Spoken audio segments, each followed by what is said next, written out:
Hello, and welcome to another episode of Movie Spoiler Alerts. Today we're talking about the historical political drama film, The Post. So let's get started. One thing to note, this film is not out on Blu-ray yet, so I had to work with the available footage to get this out before the Oscars. The film takes place during the Vietnam War, with analyst Daniel Ellsberg photocopying classified reports on the war, called the Pentagon Papers, many of which that show that the war was unnecessarily continued. Ellsberg leaked the documents to the New York Times, which they run the story, which disgraces the current Secretary of State, Robert McNamara. Katharine Graham, owner of the Washington Post, has the company just about to go for its IPO. She is conflicted how to run her paper, and she is constantly overruled by more assertive men who advise her or work for her, such as her editor-in-chief, Ben Bradlee. Graham also is friends with Defense Secretary McNamara.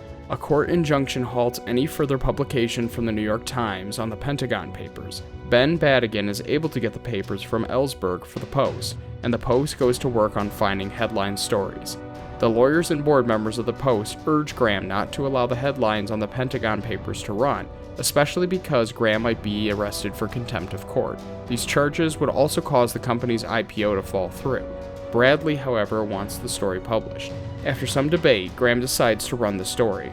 The White House is furious, and both the Post and New York Times are set before the Supreme Court, arguing that they are using their First Amendment rights. Many newspapers across the country show solidarity for the papers, and the court rules a 6-3 victory for the newspaper. Nixon demands that the Post be barred from the White House.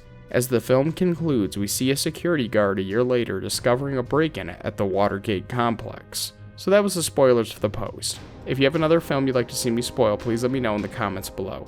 Check out Movie Spoiler Alerts on our various forms of social media, and remember to like and subscribe. Thanks for watching.